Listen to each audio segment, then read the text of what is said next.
ಮಕ್ಕಳಿಗೆ ಚಿಕ್ಕ ವಯಸ್ಸಲ್ಲೇ ಆಟಕ್ಕೆ ಒತ್ತು ಕೊಟ್ರೆ ಏನಾದ್ರೂ ಸಾಧಿಸಬಲ್ಲರು. ನಮ್ಮ ಜನ ಮಕ್ಕಳಿಗೆ ಬರೀ ಪಾಠದ ವಿಷಯಕ್ಕೆ ಪ್ರೇರೇಪಿಸಿ ನಾವು 150 ಕೋಟಿ ಜನ ಇದ್ರೂ 10-12 ಒಲಿಂಪಿಕ್ ಪದಕ ಸಿಗ್ತವೆ ಯಾಕೆ ಅಂತ ಫೇಸ್ಬುಕ್ನಲ್ಲಿ ಪೋಸ್ಟ್ ಹಾಕ್ತಾರೆ.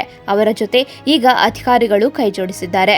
ಮಕ್ಕಳ ಸರ್ವಾಂಗೀಣ ಅಭಿವೃದ್ಧಿಗೆ ಪೂರಕವಾಗಿದ್ದ ಮೈದಾನದಲ್ಲಿ ಹಳ್ಳ ತೋಡಿ ಮಕ್ಕಳ ಕ್ರೀಡಾಸಕ್ತಿಯನ್ನ ಹಳ್ಳ ಹಿಡಿಸಿ ಗಾಢ ನಿದ್ರೆಗೆ ಜಾರಿದ ಪಂಚಾಯಿತಿಯವರು ಹಾಗೆ ಅಧಿಕಾರಿಗಳನ್ನ ಅದೇ ಹಳ್ಳದ ಕೆಸರು ಮುಖಕ್ಕೆ ಎರಚುವಂತಹ ಕೆಲಸ ಮಾಡಿ ಎಬ್ಬಿಸಿದ್ದಾರೆ ಮಕ್ಕಳು. ಅದೇನು ವಿಷಯ ತಿಳಿಯೋಣ ಬನ್ನಿ. ನಾನು ಸರ್ಕಾರಿ ಪ್ರೌಢಶಾಲೆ ಹಳೇಬೂದಿನ ವಿದ್ಯಾರ್ಥಿ. ನಮ್ಮ ಶಾಲೆಯಲ್ಲಿ ಸ್ಪೋರ್ಟ್ಸ್ ಆಡೋಕ್ಕೆ ಕೋರ್ಟ್ ಇಲ್ಲ. ಕೋರ್ಟ್ ಮಾಡ್ತೀನಿ ಅಂತ 6 ತಿಂಗಳಿಂದ ಪಂಚಾಯತಿಯವರೆಲ್ಲ ಗುಂಡಿ ತೆಗೆದ್ರು. ಗುಂಡಿ ಎಲ್ಲ ಇನ್ನೂ ಮುಚ್ಚಿಲ್ಲ, ಹಂಗಂಗೈತೆ. ಸ್ಪೋರ್ಟ್ಸ್ ಆಡೋಕೆ ಆಗ್ತಾಯಿಲ್ಲ. ಇವಾಗ ನಾವೆಲ್ಲ ಕೋರ್ಟ್ ರೆಡಿ ಮಾಡ್ಕೊತಿದ್ದೀವಿ. ಸ್ಪೋರ್ಟ್ಸ್ ಬೇರೆ ಹತ್ರ ಬಂತು. ದಯವಿಟ್ಟು ಪಂಚಾಯತಿಯವರು ಕೋರ್ಟ್ ಎಲ್ಲ ರೆಡಿ ಮಾಡ್ಕೊಡಿ. ಯಾವ ಕೋರ್ಟ್ ಮಾಡ್ತಿದ್ದೀರಪ್ಪ? ಕಬಡ್ಡಿ ಕೊಟ್ಟು. ಯಾವ ಸ್ಪೋರ್ಟ್ಸ್ ಅಲ್ಲಿ ಭಾಗವಹಿಸ್ತೀರಿ? ಥ್ರೋಬಾಲು, ಕಬಡ್ಡಿ ಕೊಟ್ಟು, ವಾಲಿಬಾಲು, ಬ್ಯಾಡ್ಮಿಂಟನ್ನು ಎಲ್ಲ ಸ್ಪೋರ್ಟ್ಸ್ ಐತೆ ಸರ್. ಇವಾಗ ರೆಡಿ ಮಾಡ್ಕೊಟ್ಟಿಲ್ಲ ಅವರು.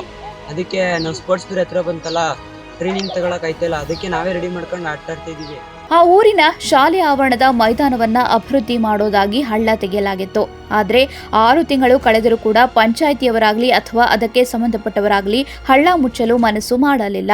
ಹೀಗಾಗಿ ಆ ಶಾಲೆಯ ವಿದ್ಯಾರ್ಥಿಗಳು ಗುದ್ದಲಿ ಬಾಂಡ್ಲಿ ಹಿಡಿದು ತಮ್ಮ ಶಾಲೆಯ ಮೈದಾನವನ್ನ ತಾವೇ ನಿರ್ಮಿಸಿಕೊಂಡಿದ್ದಾರೆ. ಇಂಥದ್ದೊಂದು ಘಟನೆ ನಡೆದಿದ್ದು ಸಕ್ಕರೆ ನಾಡು ಮಂಡ್ಯದಲ್ಲಿ. ಮಂಡ್ಯದ ಬೂದನೂರು ಗ್ರಾಮದ ಸರ್ಕಾರಿ ಶಾಲೆ ಅಭಿವೃದ್ಧಿ ಪಡಿಸೋದಾಗಿ ಅಲ್ಲಿನ ಗ್ರಾಮ ಪಂಚಾಯಿತಿ 6 ತಿಂಗಳ ಹಿಂದೆ ಸುಮಾರು 3.40 ಲಕ್ಷ ರೂಪಾಯಿ ವೆಚ್ಚದ ನರೇಗಾ ಯೋಜನೆಯಡಿ ಕಾಮಗಾರಿ ಆರಂಭಿಸಿತ್ತು.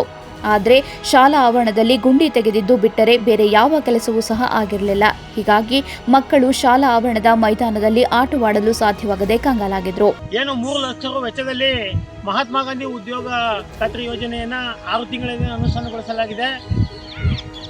ಏನು ಗುಂಡಿಯನ್ನ ತೆಗೆದಿದ್ದಾರೆ, ಆ ಗುಂಡಿಗೆ ಮಣ್ಣಾಕೋಕೆ 1.5 ಲಕ್ಷ ರೂಪಾಯಿ ಅನುದಾನವನ್ನು ಮಂಜೂರಾಗಿದ್ರು ಕೂಡ ಸ್ಥಳೀಯ ಗ್ರಾಮ ಪಂಚಾಯಿತಿ ಗಮನ ಹರಿಸ್ತದೆ.